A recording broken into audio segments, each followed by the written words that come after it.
programs about beetle biodiversity and paper plate turtles. yeah, Honestly, paper plate turtles. I'm jealous. I would love a Saturday. I would love a Saturday of just crafting up some paper plate sea turtles. Mm-hmm. Although, is that a conflict of interest? Because like, are paper plates a litter problem in the ocean? Like, they're like biodegradable, compostable paper plates. I don't know. Should have known Peggy Norton Burton. Peggy Nodabart. She know the Bart. She don't know the Bart. I don't care. But I should have known she was gonna be environmentally conscious. Mm-hmm. So, like especially when we go out to like public spaces representing the museum, we got to be on our shit about like, is this environmentally conscious? Is this sustainable? Is this, eco-friendly? Like everything we do has no to drink rings. No drink rings unless you cut them first. Right. No, all of the drinks that we sell in the museum are like, oh god, I have one in my backpack. It's like these aluminum water bottles that are reusable. Yes. So here's the thing with those. I love that. Like, I am not against it from an environmental standpoint. I hate the way they feel. That like slick aluminum, it makes my skin crawl. It's just like those cups that you were so excited about that you bought that one time. I cannot stand. I hate that. Like, makes my skin crawl. When aluminum sweats. You got the aluminum sweats, The aluminum sweats. That's what the actor that played the Tin Man in The Wizard of Oz got when he was like going through heat stroke because the paint was clogging his pores. Yeah. Mm-hmm. Yeah. Some got in his lungs. His lungs. Yep. There was a whole thing. Went to the hospital. Wow. I knew he went to the hospital. I knew like the makeup messed him up. That movie was so cursed. Like, one of my favorite stories is about there was one time, because the Wicked Witch of the West, her body paint, had copper in it to give it that like really green color in it. And one time when they were doing the effect for when she leaves Munchkin Land and there's fire, she did not get cleared before the fire went off. Or like, this is gonna sound much more dramatic, but her face started melting because like the copper in it was like melting. It was bad. Like, not like no permanent damage, it was just the paint, but like it was really scary because they were like, there's copper in this, it can melt to your face. Ugh. So man, wild times. But still, one of my favorites. I might have talked about this before on here, so I apologize. But it bears repeating. One of my favorite practical effects of all time is in The Wizard of Oz. And is it the Twister? No. Oh. Here's the thing. I like to think that I'm a decently intelligent human being. And I still, like, I've watched so many videos trying to explain how they did the Twister, and I still don't fully understand it. So if you do, after I finish, I would love to hear the explanation. All right. My favorite practical effect from The Wizard of Oz is when they go from like Kansas to Oz, the sepia tone to the color. Magical. Like, even by 2024 standards, magical. Yeah. What happened is they had Judy Garland's body double painted in sepia tones, and they dyed her dress sepia. You see her walk to the door and open it. And if you watch it, she like completely clears the screen. She goes off screen. And what happened is she pulls the door all the way open, and Judy Garland, in like the regular dress, walks around her and out to Oz. So it looks like, same person going from one to the next. But the truth of it is, it was all in color, just the house's color was sepia, and they had painted the body double.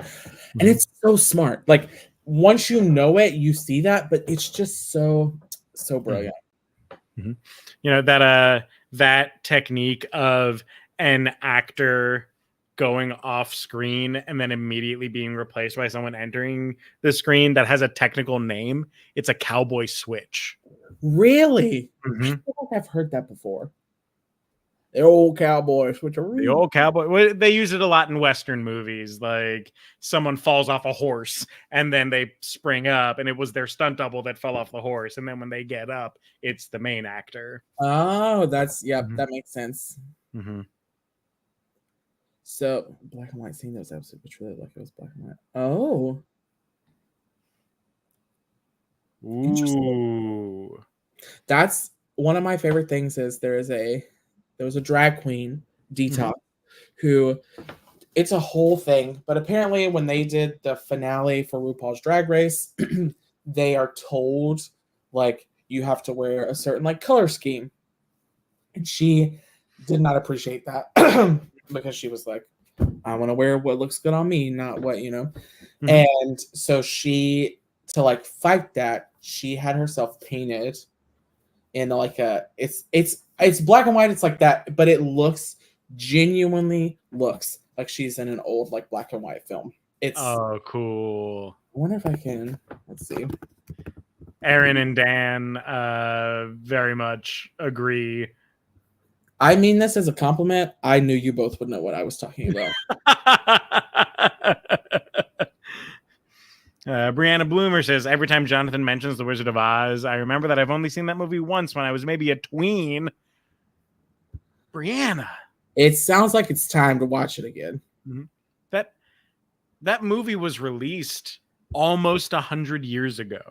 1939. Mm-hmm. Right, we're approaching 100 years of sound in movies. Like talkies. Really? Mm-hmm. 1927 was the first like mainstream motion picture with talking. All right. I just sent you a link to what should be the picture. Yep. Oh, mind if I put it up for the people at home? It's so in pictures looks great, but when it like premiered on the screen on television, it looks so good. That's super impressive. Like the shading is just right. Mm-hmm. The gradient for the like the grayscale. Yeah. And it's just like so brilliant. Like the best art comes out of oppression. Yeah. So, but yeah, that's anyway. So the twister in The Wizard of Oz. Mm-hmm. Do you know how it works? Could you explain that? It's a stocking. Okay, so that part I understand, but they like recorded it in reverse or something like that. I can't. Yeah, so old Hollywood used to do so much with like layering film plates on top of each other. Yes. So yeah, that is about as much as I understand of the twister is stocking, whipping around, filmed in reverse, and it was layered plates. Okay. I have to go back and watch because there's a video. I hope it's on YouTube, but it was at the end of the version of The Wizard of Oz that I had, and it was Angela Lansbury talking about like how the film was made. Mm-hmm. And it explains how they did the tornado. So, and I haven't watched it in a long time, so I'm like, now that I understand life and film a little bit more, I wonder if I could go and watch it and it would make sense. I think you should. Yeah. All I remember from that is the way she said Bert Lauer, the guy who played I was obsessed with that as a kid.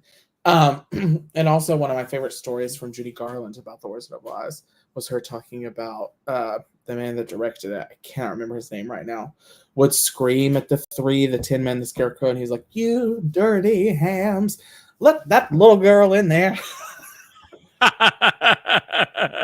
Just it's one of those things that pops into my mind from every now and then.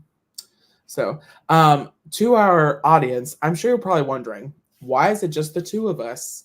Perhaps Jeff could enlighten us on why that is. So now that we have our permanent guests, our regular guests, I had to create a new Facebook chat with everyone that's part of Improv Technology, where I'll be like, hey, who's up for a show this week? And this is all actually biding time for me to finally create a Google Calendar to organize everyone's schedules, which I haven't been able to do yet. In my defense, I just got back from a whirlwind 10-day excursion to Lancaster, Pennsylvania, or to Mannheim, Pennsylvania. You were busy. I was busy, and now I'm back in Chicago after a heck of a travel day. So earlier this week, I sent the message of like, hey, who's up for a show? And didn't realize that I sent it in the old IT chat that was just, Alex, Alexis, Katie, Haley, Jonathan, and me, and didn't include any of our guests until today when I was sending the link for the show for them tonight. And I went, oh, no. Oh, and not just today. This was at like, I don't know, 6 o'clock. Oh, yeah. It was, we were late. Right. So, like, no chance that any of them could be like, oh, no, I'm actually down for a show tonight. Like, way too late did I realize the mistake that I made. So that's why it's Jonathan and me tonight. But we do have a show for you. Or I can just talk to you about biodiversity and beetles for an hour and a half. But I don't think you want that. I do love Debbie Hamlin's comment. They storm chased until they found an actual tornado.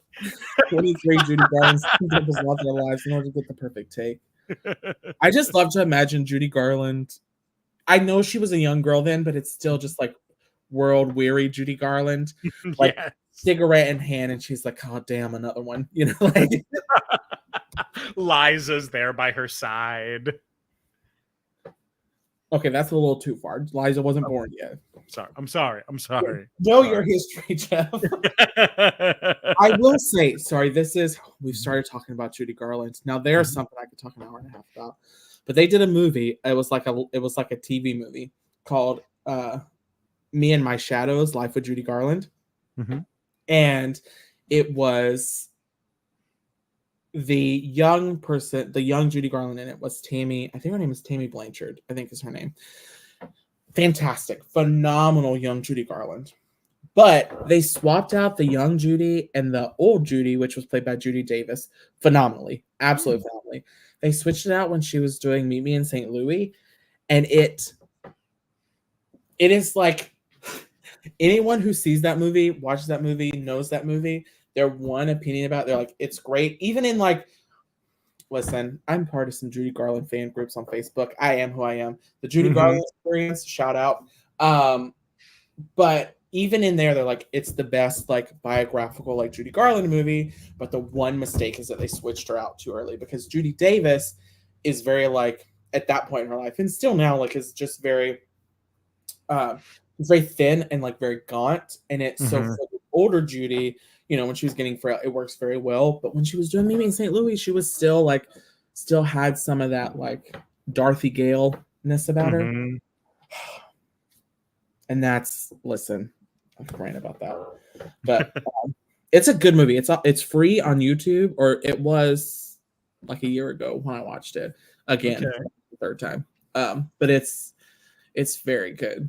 It does a really good job of like painting the fact that there were other factors in her life at play that made her the way she was, but also acknowledging that like she also was, like yes, she was a victim, but she also did things to herself, like one of the things is for a long time she like outran her debt where she would like stay at a hotel, and when they would come, she was like, I'm Judy Garland, of course I can pay it, and then she would just like skip town, and it's like those are things no one made you do that, Judy Garland. You did that yourself. So it does a good job of like playing both sides of that field, and I appreciate that. Again, like Hollywood hasn't changed all that much over the years. Like, no, people still try and do that, Anna Delvey stuff. Speaking of Hollywood, so Okay, we all know that back in the day, way back in the day in olden Hollywood, they had their stars, and their stars had to be like pristine. Like Rock Hudson couldn't be gay, whatever. And I still think, no matter like how far we've come, I still think they do that because there is compelling evidence for two A-list male celebrities that they are, I'll say queer. I don't know how. I don't know. And it just like, but you don't. It just makes you wonder. One of them is Hugh Jackman. Okay. After he divorced his wife. I didn't know that Hugh Jackman was divorced. Yep. And the other one is, oh God, I'm going to mess it up. I think it's Bradley Cooper. I don't know why, but I get Bradley Cooper, Ryan Reynolds, and that other one. Ryan Gosling? Yep. I don't know why I get the three of them mixed up. I can kind of see it. Yeah. Because like he always, it was a rabbit hole one night on Reddit. And people get on there and they make all these claims and like, oh well, I know this person personally, or like I was friends with his personal assistant. And you're like, I don't know if this is true, but then it's like, but if it is, that's wild. But it's just interesting to see. I love stuff like that where we think we've come so far from it, but it's like when it benefits a studio or a machine or whatever, like we really haven't come that far. Very interesting. Yeah. So, all I'm saying is, if there's someone out there willing to throw ass at Hugh Jackman for some money, as a I know some people who would be thankful. It's because you lose blood from your brain when you see those pretty boys.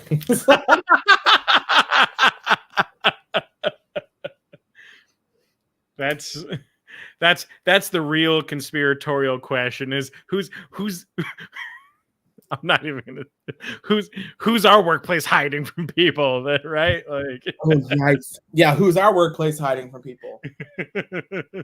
Could you imagine if there's like 6 of us that are just industry plants? Like our entire being is not what we have portrayed to these people. We are just like plants from the organization that is the place where we all worked. That would be hysterical. Like if none of you actually know who we really are. That doesn't work for me because Debbie Hamlin has known me all my life. But that would be funny. That would be funny. It would be funny. These are all just made up personas created by higher minds. But see, Dan, that's what it is. It's them talking about the fact that like in order to sell a specific type of movie, and think about it. Hugh Jackman is like action movies. He's, that. And then you have like Bradley Cooper. He's like the rom-com. If he's not straight, those movies don't sell as well. It's I'm not saying it's true, but it is it's just interesting. It's just interesting. But I will say Hugh Jackman also heavily in like movie musicals and things like that. So I don't think he needs to pretend to be straight if he wasn't. But has he done movie musicals since he started being Wolverine? Yeah. Les Mis was post Wolverine. He did Greatest Showman, well post Wolverine, post Logan, which is I think the straightest movie that has ever existed. Yeah. Okay, see, I'm not saying it's a complete theory. I'm just saying they're like, it's just funny. Here's the thing.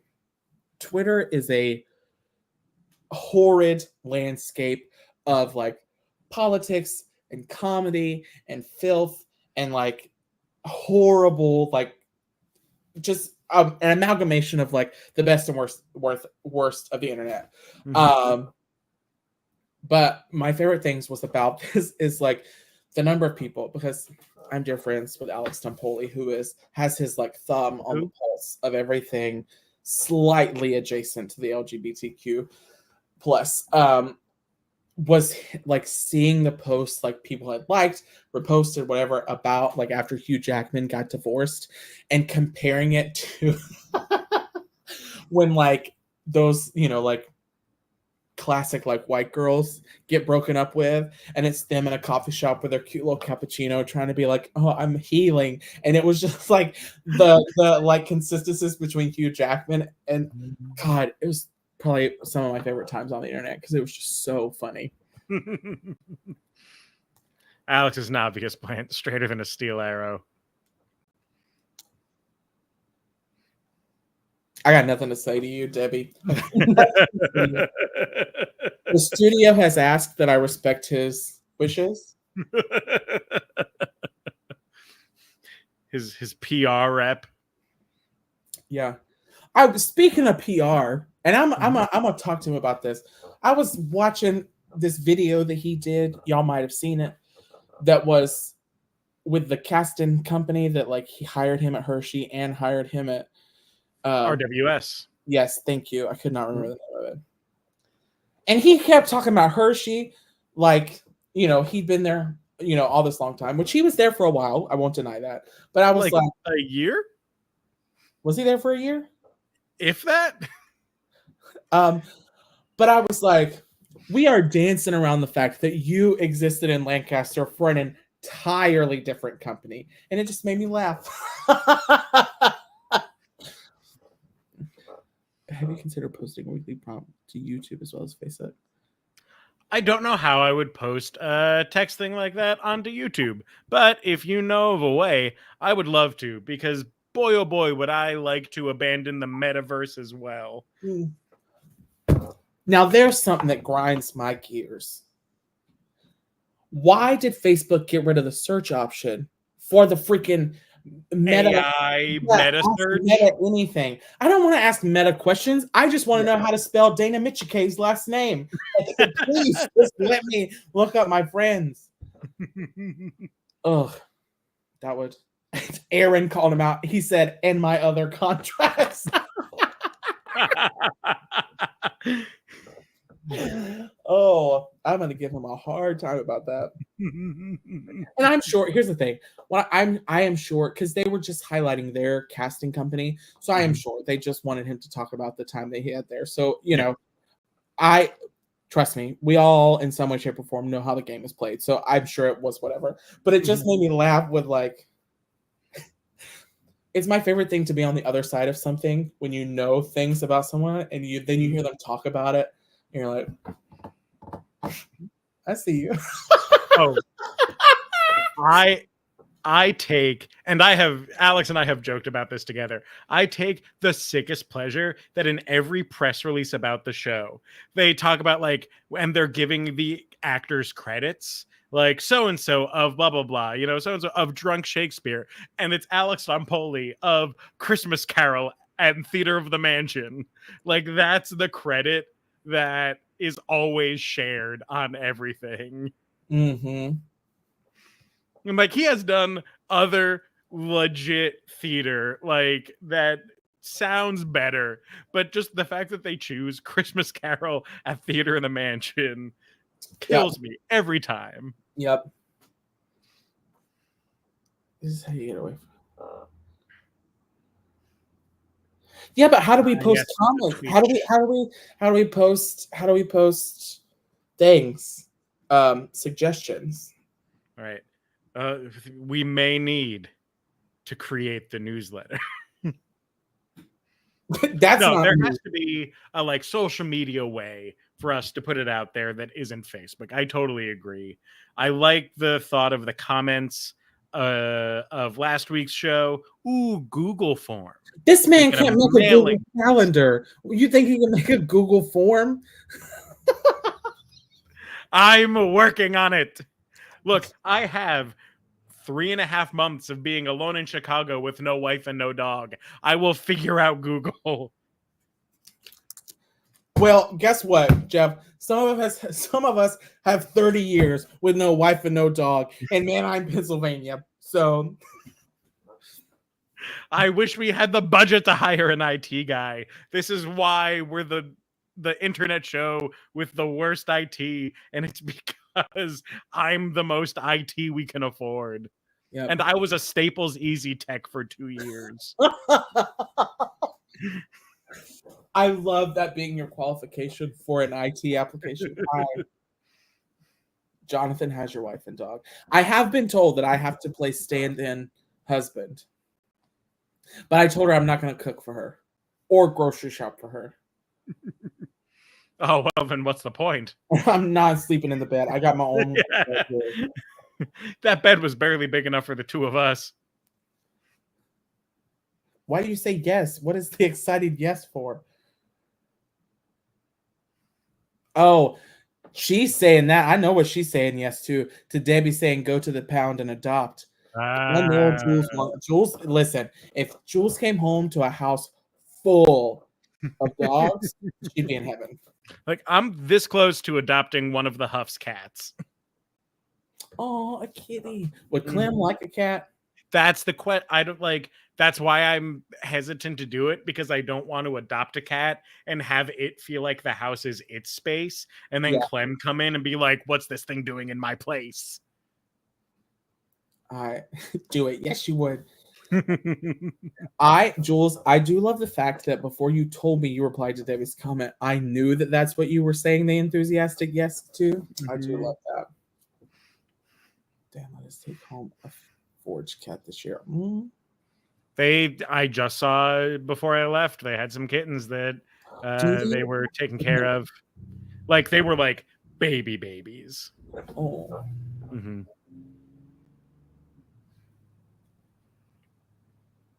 I've already decided, like, if I, in the grand scheme of design, whatever happens, I've already told my mom, like, if ever I find myself back home, to hell with the dog, we're getting a cat. Aw, someone misses tea time at the PA Ren Fair. This is diet tea time. It's an Arnold Palmer. It's an Arnold Palmer. That's what it is. To be fair, real fans know that this was an iteration of Tea Time, a single day at the Absinthe Garden. One day. Just one day. Bomb proof. What have we moved on to? I think the kittens. Like, because that a cat that has made it through a Ren Fair season. Okay, Jules, that's rude. Yeah. That's rude. Where's the love? Oh, she said okay, see, now I'm getting mixed signals. Do you mean this in a good way or a bad way? Because when you tell somebody nothing died about this tea. I think she's responding to different comments. Okay. With the fire. Your intentions are unclear, Jules Kayla. Yeah, Jules. You know what else is unclear?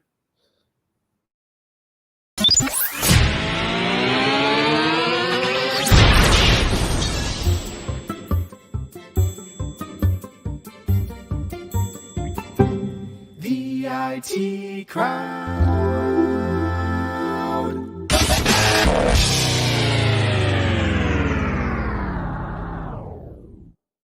Well, good evening, everybody, and welcome to Improv Technology, about halfway through Improv Technology's time slot. I figured we should at least do some improv during this time. You with these ideas. I know. Look, I just don't want a German Twitch troll to yell at me for yapping and comment about my hairline tonight. So, did they comment about your hairline? Oh, yeah. When was this? It was in the same episode where I missed the hairline. I missed the hairline comments. Oh, trust me, I don't miss a single comment about my hairline. I know it's broke. But so am I. But you don't hear me talking about it. Exactly. But welcome to the show. Honestly, I'm impressed that we still have 18 people watching. But I think this has been a pretty good pre-show that we've been doing. If nothing else, they've learned a little bit about the Wizard of Oz and how tornadoes are crafted, and they've heard my opinions about Judy Garland and the autobiographical films about her life. Autobiography? She wrote them? No, sorry, just the biographical. That's well. Anyway. You want to try doing some improv? And if I say no, I mean, that's your prerogative. We've already lost a person in the viewer count. Oh, these guys are actually going to start trying to act. Nope. That one doesn't know shit about Judy Garland. Yeah, let's do it. Let's do a little 2-person improvisation. Let's start with a little bit of a back and forth of playing a game called Sex with Me. Okay. Sex with Me is a quick game where we fill in the thing of sex with me is like whatever. Excuse me. So Sheila Barton getting at us now. Boss lady. I have to call you tomorrow because I have questions to ask you. Oh, that sounds very ominous. It's really silly. I promise, it's really silly. Don't get your hopes up. Well, then, in honor of Sheila, I think our first suggestion for Sex with Me is Sex with Me is like a library. Oh.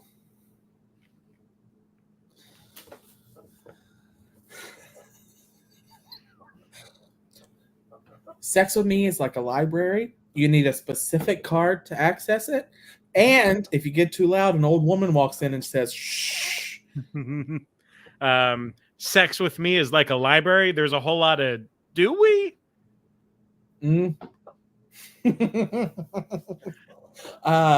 Sex with Me. Sex with Me is like a library. Before the pandemic, it happened a lot in person, but now we've settled for internet. Sex with Me is like a library. You got to put things in slots. Oh, okay.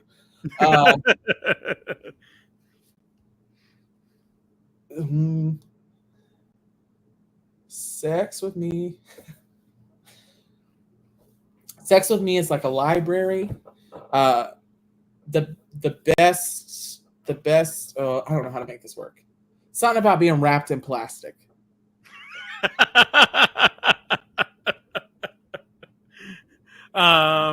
I think I see where you're like. Sex with Me is like a library. It's so old it needs a dust jacket. Oh, that's okay. That's all right. But that fits the bill. Sex with Me is like a library accessible for everyone within the system. Oh, Sex with Me is like a library. I don't know where anything is, so I will have to ask for help. All right, next one. Sex with Me is like a Roomba. Sex with Me is like a Roomba. If I hit an impenetrable force, I will just turn slightly to the left and try again. Sex with Me is like a Roomba. If you're not careful, it might just smear shit everywhere.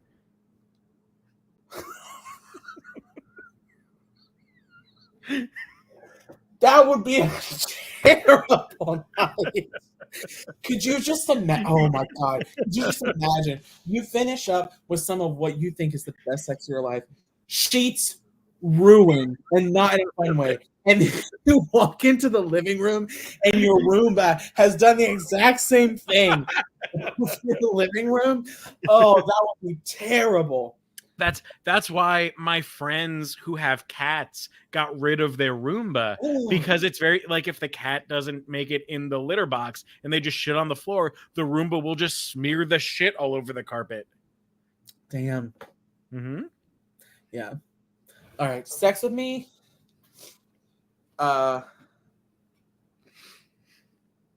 Sex with Me is like a Roomba. The best ones can be programmed with your phone. I don't know how that translates to sex, but we're trying. Sex with Me is like a Roomba, works well on soft carpet or hard wood. Oh. Hey, yo. We got no preference in this house. Sex with Me. Sex with Me is like a Roomba. You get a solid hour's worth of work, and after that, I might just pass out in the living room. All right, last one. Sex with Me is like bowling. 3 fingers, baby.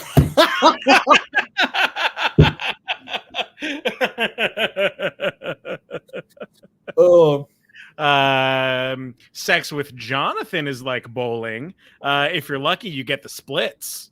hey, someone told me today, Mike Garland said today, I say, you all know who Mike Garland is. I don't know why I was being mysterious.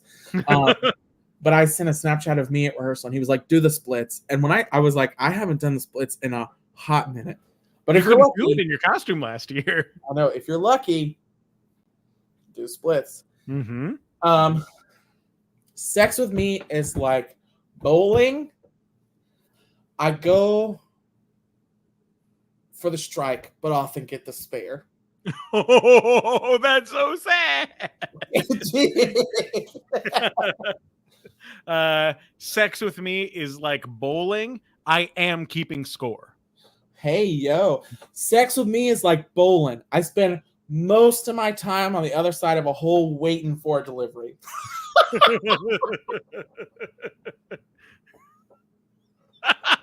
I hated that. Well, that's where we'll end that game. We'll stop that. I hated that.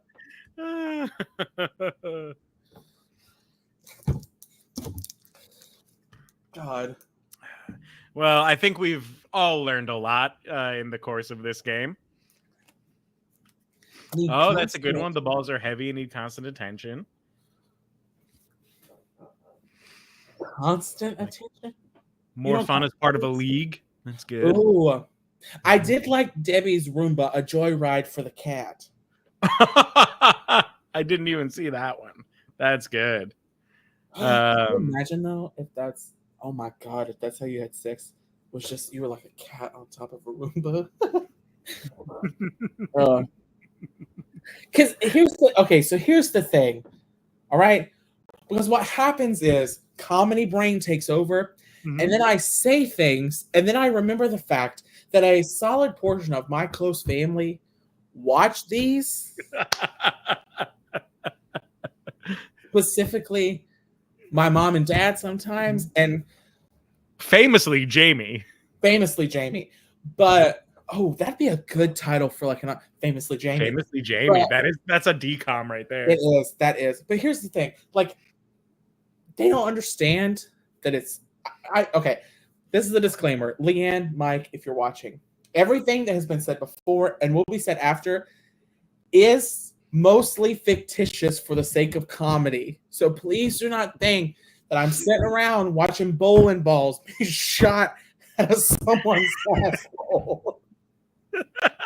Please do not think that. I don't think they thought you were waiting for bowling balls to come out of someone's asshole. I'm not waiting around for anything. Because what'll happen is once it's delivered, the Roomba will get a hold of it. 3 fingers, though. No. 3 fingers was good. 3 fingers was a very good. It hit me quick.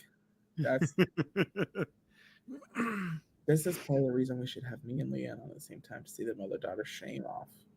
Oh. Debbie, we both know that Leanne would be ashamed well before you were ashamed. Mm-hmm.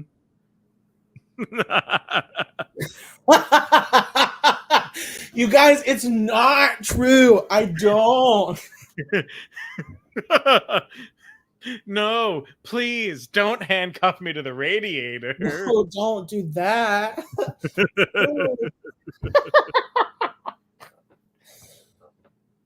I'm just here to tell you, it is not me. I can tell you confidently with a clear conscience and with the utmost truth. That is not me. But I promise you there is someone out there that's their thing, you know? Mm-hmm. That's their thing. Their name is Jonathan Janley. That's please stop with the libel, the defamation, the absolute lies and vicious slander. Alex. Mm-hmm. Okay, but really though, this is just a psychological question. Have you ever has nothing to do with bowling balls. I have really not set myself up well for this segue.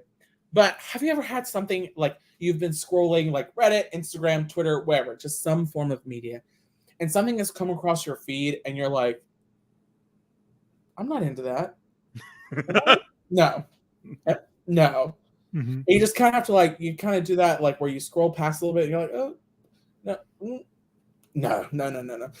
Have we done that? Have we all done that? Is that a collective thing we've all done? Yeah. You know what? Go to hell. Look, Terry Sheffield was right there with you. So quick, Terry. So quick. Listen, that's my favorite thing is now, Sheila, shut the hell up. Is the number of ads that like on TikTok now, it'll be them advertising. I'm guessing it's some sort of like book service. I'm not sure if it's what it is, but it'll be some like advertisement video for them. And I genuinely, I've never like studied it enough to know what they're advertising. So it's a terrible way to start this story. Mm-hmm. But it always starts with this girl being like, oh no, it's the alpha. So I'm assuming that's some sort of like, or it'll be like her in the bathroom and she's like, oh no, I've started my period and it's the full moon. He can smell me. And I'm like, that's what y'all are into? That's what people, that and dragons. The number of people I have found out that want to do unspeakable things to dragons is bothersome. Mm-hmm. Bothersome. There was a whole series going around Actors Commons last year. Really? Did you miss the dragon smut? I'm telling you, you know what? I have the whole armor of God, and it protects me. Oh, it protects me. It is heavy. Let me tell you, it is heavy when I step on the scale. It is heavy, but it protects me from the sins. That was the thing. Yeah.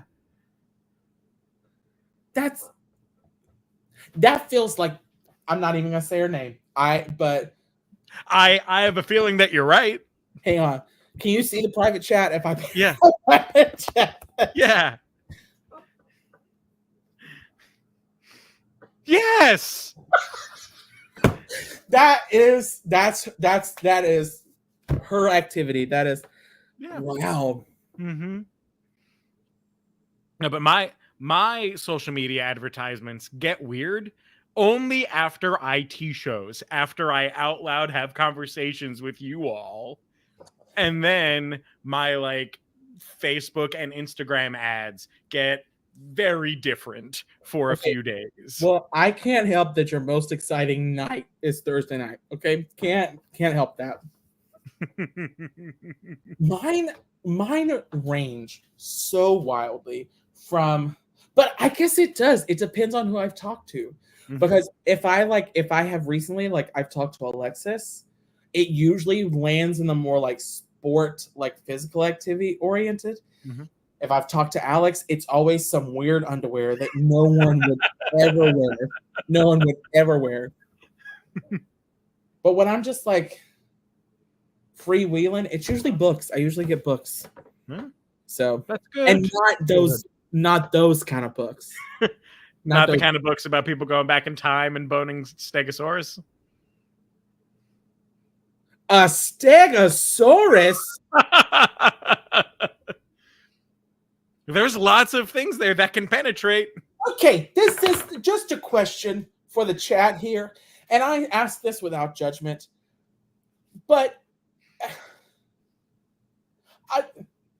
okay, so like when did we just start being like, oh, bestiality? Like when did that become a thing? Like when have we just all been like, you know what? Great. I'm waiting on the answers. Anyone, feel free to elaborate. I mean, you know, I feel like, Jonathan, the conservatives tried to warn us years ago. You know, first we accept gay marriage, and then we accept trans people, and now we accept bestiality. Jonathan, maybe I can't even say I can't. Okay, so it's part of so people aren't reading it for like for, you know, fun. They're reading it, well, I mean, I guess they're reading it for fun, but not that kind of fun. They're reading it for laughs. With They say that they're reading it for laughs. Inanimate objects. I agree with Debbie.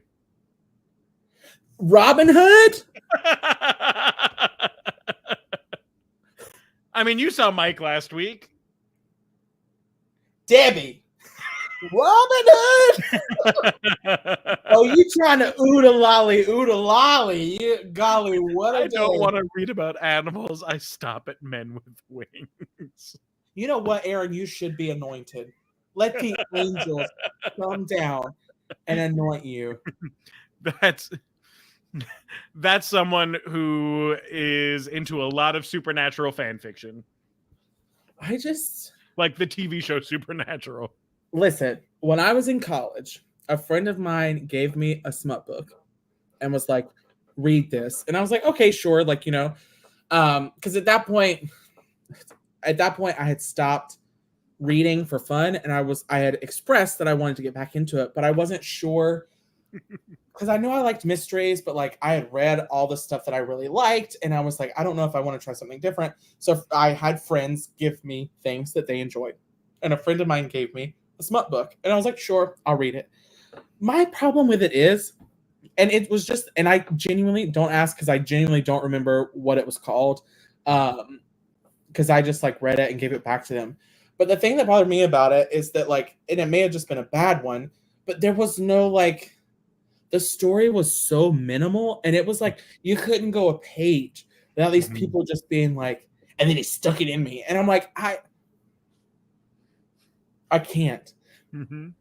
Meanwhile, what I like to read now is like the other night I read one about this family discovered in their attic 7 suitcases with like mummified skeletons in them, and come to find out the mom of the family was actually part of it a long time ago, and it had been this whole secret. It was insane, but like psychological thrillers. So, you know, everybody's got their thing. So, and my thing is not reading about stegosauruses. Sheila's just impressed that they have titles. Who's got titles?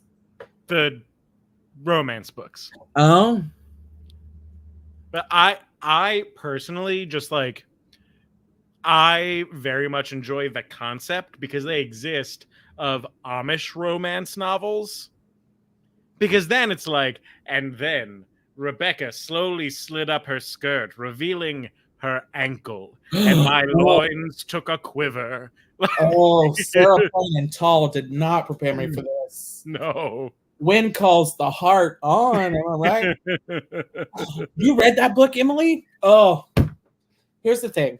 I'm in a book group on Facebook. Me with my Facebook groups, I tell you. But hey, turn that butter. But you know what though? If you're a little Amish lad and you've never had anything, and you know, like, and she grasped the shaft of the butter churn and went to working. That's wild. Could you imagine just like Jebediah behind the barn door just watching, you know, somebody? But historical romance. Interesting. But yes, so I'm in a group on Facebook that's like psychological thriller books, and they all read the book that I just read is called, I probably shouldn't tell you because it'll ruin it if you want to read it. But it's a psychological thriller, and the group had talked about it and talked about it and talked about it. And I told Jeff this, but I was like, I'm trying to read it and I cannot get into it. I'm not finding it interesting. I don't want to finish it. And they talked about, there was one specific chapter that everyone talks about. It's chapter 39, and it's because it has a single word in it, and it's the F word, and everyone's like, ha ha ha, and you're like, that's when the story gets good. I got to chapter 39, did not get better for me. But then I got to a point, because it's written in 3 parts, and when I got to ended part 2, when I got to just 2 parts, I lied. When I got to part 2, it picked up, and then I couldn't put it down. So okay, all that's to say, gang, if you're going through life right now and it's difficult, just hold on, because you never know. You never know when your part 2 is coming. Are you sitting here listening to us talk about some woman, you know, getting it on with a stegosaur, and you're thinking life cannot get worse? Well, here's the news for you. It does, but it will be done at 9:00, and you won't have to hear it anymore. So exactly. But maybe we should move on to our part 2. Are you ready to play a different game? Sure. All right. Would you rather do a silent film dub or an Okay. interrogation? I would rather do an interrogation. You'd rather do an interrogation? All right. So here's what's going to happen. I have a crime, a location, and an accomplice that Jonathan is going to have to guess. He's going to go away so I can tell you all what it is, and Okay. I'm going to be the cop interrogating it. So, bye. So here's what happened. Jonathan put Nair in a shampoo bottle at an indoor putt-putt course, and his accomplice was Charlie Brown. The Nair in a shampoo bottle came from Richie Richardson in the suggestion post. Thank you, Richie. Indoor putt-putt came from Megan Gutha. Thank you, Megan. Though I may have to settle for indoor mini golf if we get that deep. But if Jonathan gets, I'm going to try to get him to get putt-putt, but he may not. So we'll see what happens. And then Charlie Brown came from Debbie Willis Hamlin. So thank you, Debbie. So we'll see if Jonathan can get this right. I believe in him. Do you believe in him? We'll see. All right, get in here. Take a seat. Yes, sir. Not that one. Oh, okay.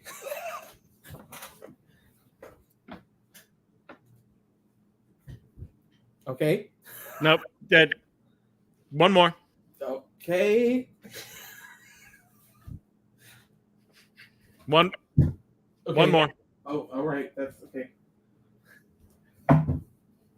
You know what? Back to the first one. Oh my God.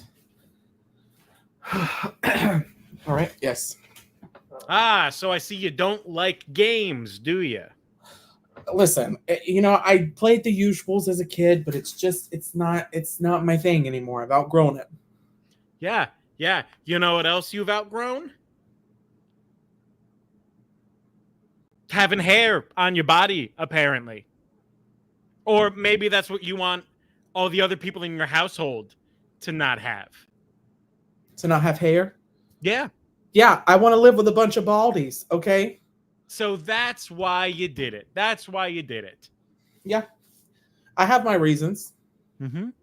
Yeah, because you just couldn't stand those people and their luscious locks, so you had to contaminate their daily routine.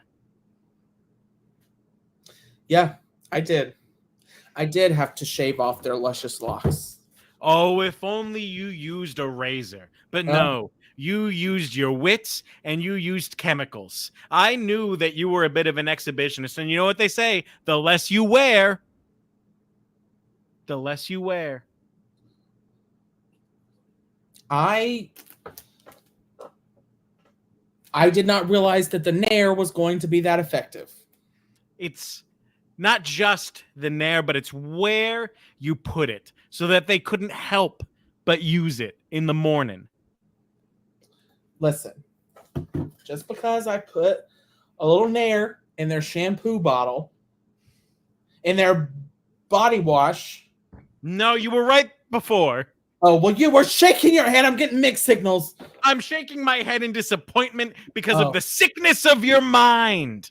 Yep. I got a sick mind and a hot body.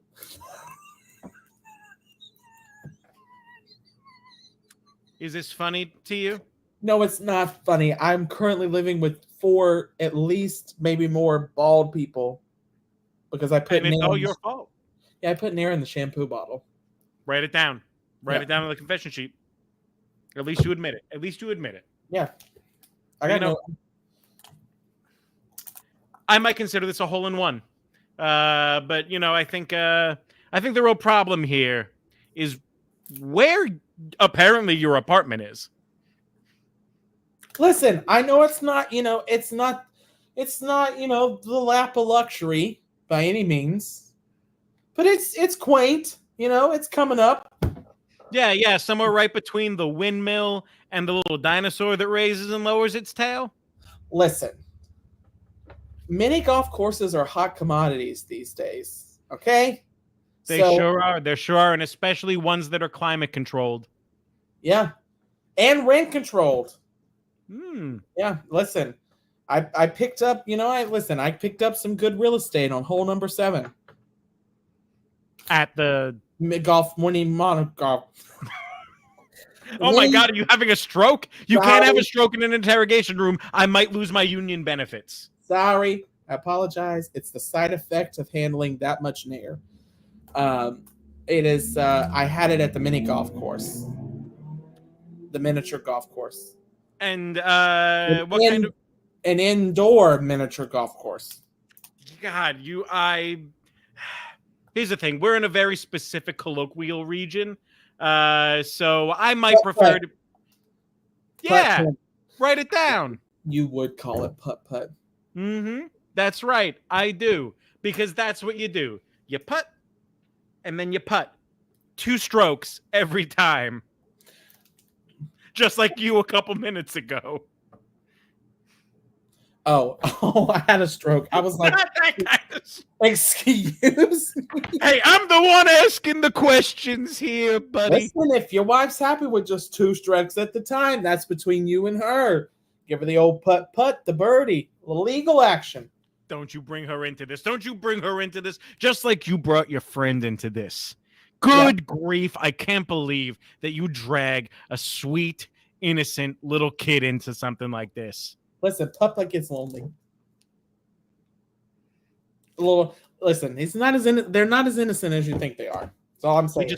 You just weren't satisfied flying a kite or pulling a football out from under him? Listen, if you knew the life that Charlie Brown has led, you'd understand why that bald little bastard's at putt-putt. All right, all the time. He has a few hairs. You respect those hairs on his head, not like you disrespected the hairs on your fellow roommates. Listen, it was Charlie's idea. Lucy, Lionel, all of them. We all lived together at the 7th hole, and he was like, those, assholes have made fun of me for the last time. Wouldn't it be funny? I didn't realize he was joking, so I went out, bought the nair, put it in the Tresemme bottle, and whoops, Bob's your uncle, Write it down. You confess to what you've done. Well, it feels redundant, but it was me and Charlie Brown, old CB, putzing around the putt-putt course, and I might have put some nair in a shampoo bottle. You're going away for a long time. You know what they do to scum like you? They make you work customer service at Walgreens. Oh, anything but that. Oh, God. And that's the game. I was worried you were going to tell me I was going to have to travel back in time and befriend a Stegosaurus. I should have. Well, where is your comedic training? Back in Pennsylvania, apparently. Listen, if you are the comedic trainer, who trains the comedic trainer? Matt Selly. Not putt-putt in the butt. Mm-hmm. Okay, Jesus. Sorry. What are you doing? Well, it's the wrapper on this Gatorade bottle is kind of folded up, and I'm just like, I'm really hyperfixating on fixing it right now. Did I get it? No. There's a name for people who collect beer bottle labels. Really? Mm-hmm. What's the name? I think it's a laborophyllist. Laborophyllist. Oh. Laborophyllist. If anyone ever attended trivia in the pirate ship, that was often a question during Oktoberfest weekend. There you go. That was a freebie. No guaranteeing it'll come back this year. No guaranteeing it won't. I just took it off. If I gave advantages every week in trivia to people who watched IT. Joe Germano would be so thankful. Would be so thankful. Ugh. Oh, now it's sticky. So I can't win. I cannot win today. You really can. I'm sorry. I took its slutty little clothes off, and it's sticky. I think that's usually the order in which those things happen. If you're doing it right.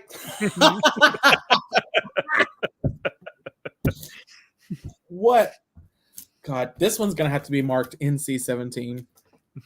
Hey, we haven't used horrendous language. We I'm have. stuck. I've reverted back to my New Jersey accent because of that game. Yep, for some reason. You from Jersey? I am. I never knew that. I just said horrendous. I never say that word like that. That was very Jersey.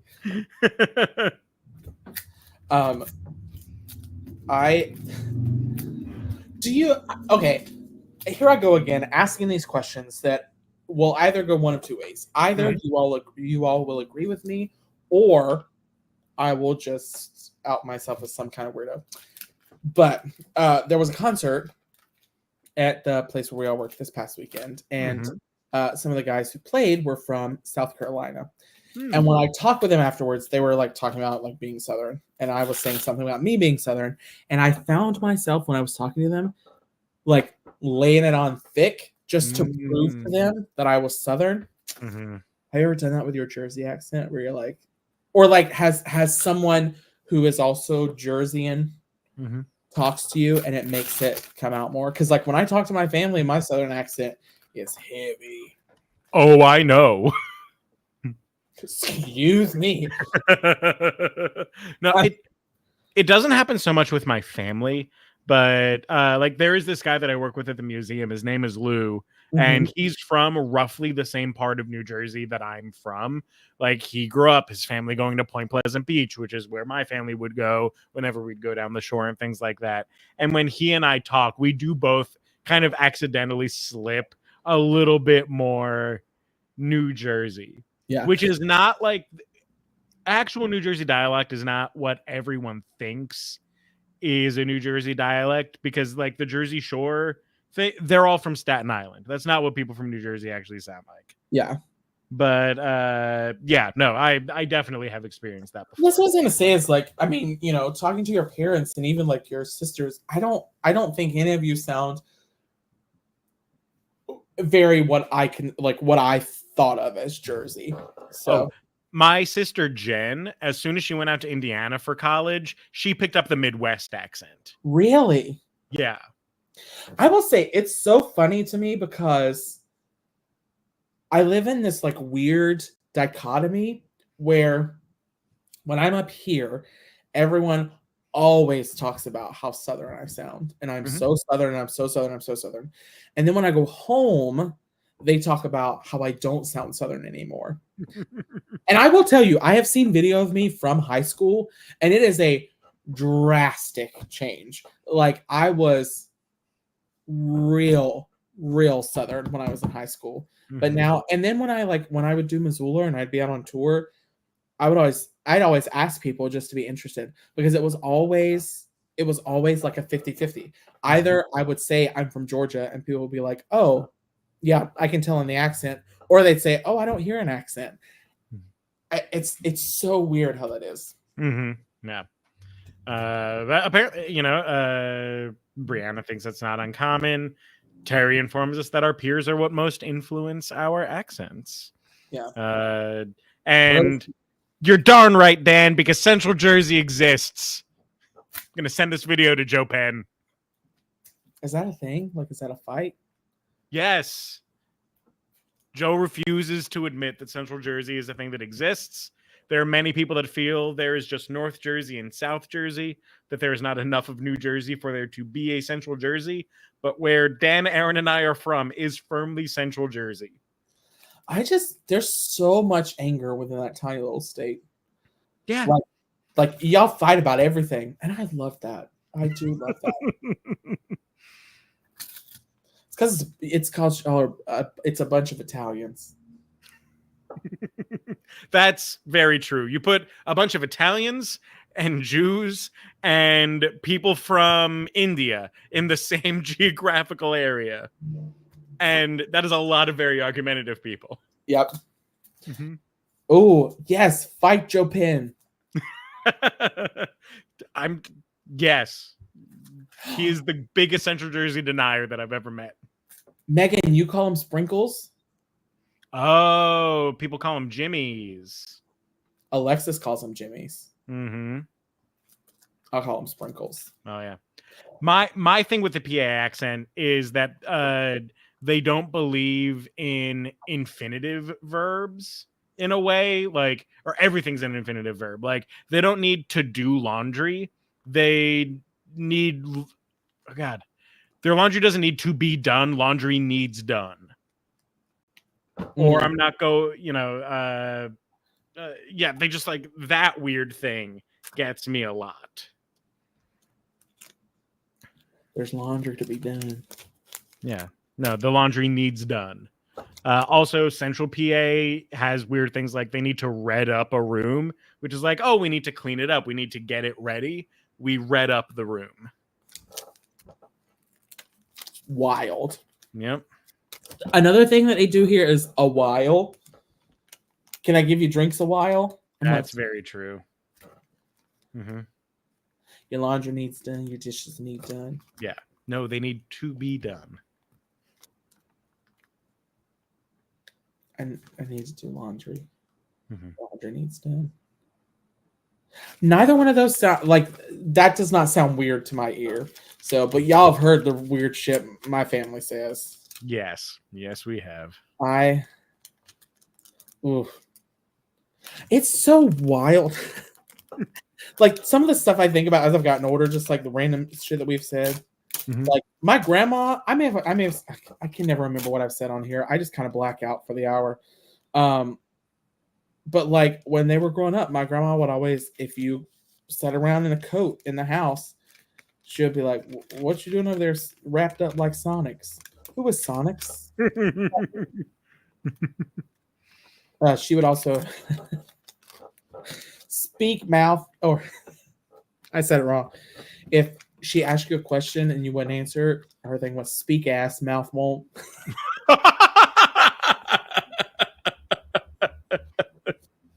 That's good. Another thing is say. Like if you ask someone a question and they're not answering, you like say. That's the only way I can explain it. Where it's like, if I ask you, like, "Oh, did you hear that?" Like, say. It's weird. I've never heard you say that. Yeah, it's wild. The next time I'm home for a length of time, I need to like write it down because what happens is I only think of a couple when I'm up here.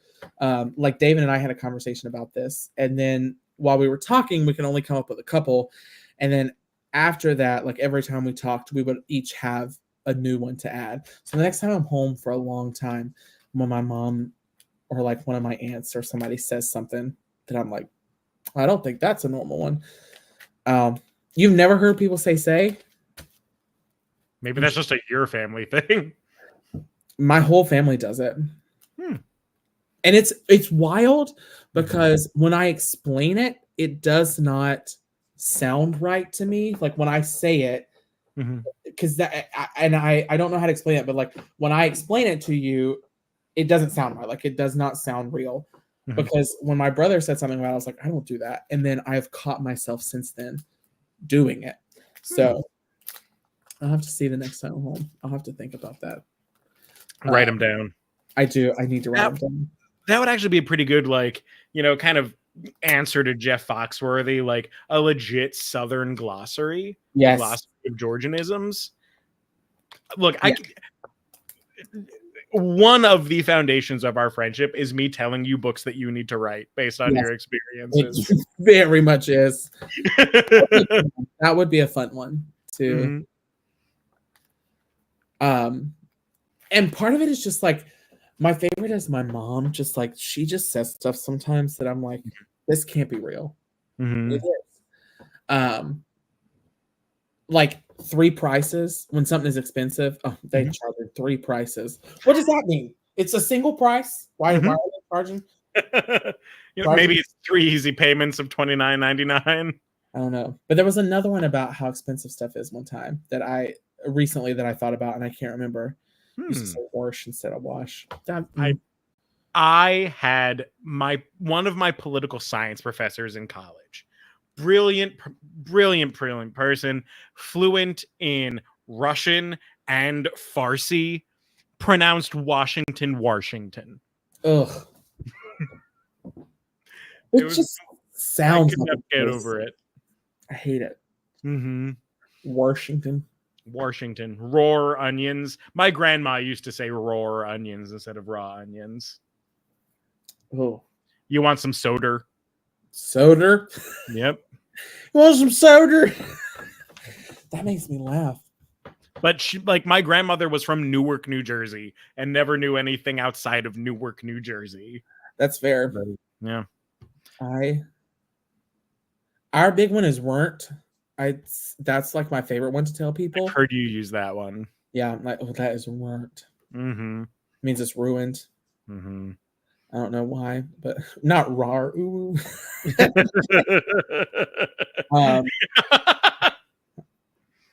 Two of the other ones that I always think about are like tighter. So the phrase is tighter than Dick's hat band. Who is Dick? Why is he wearing a hat? But that's not how we say it. That's not how we say it. It's tighter than Dick's hat band. Like that's Tattering. Tighter than Dick's hat band. Another one is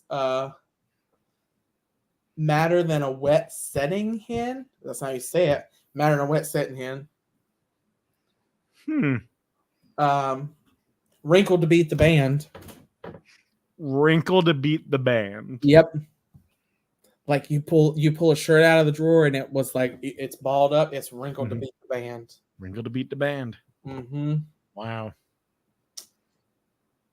What's another one? Nichols. I don't know. I'll have to think. Yeah, think about it. We'll write this book. Maybe it'll be in the next newsletter. It's going to take me a long time. Good that they're not expecting me. I was going to say there's no like fast approaching deadline on that. So, but Jonathan, it's 8:11. We've gone 11 minutes over. It's actually 9:11 for me. It's 8:12 for me, but well, it's about time for Dana Carvey to film the Turtle Club scene for Master of Disguise, and I think that's a good place to stop the show. What do you think? I think so too. It was a good time. I had a blast. Thank you all for joining in and watching us and engaging with us in this conversation. Next week, I will actually send a message in the correct chat, and there should be more people. So that'll be fun. Google Calendar. A Google Calendar will be made. In the meantime, if you feel like it, you can Venmo at the IT Crowd just to give Alex some fun for the night. And we love you all.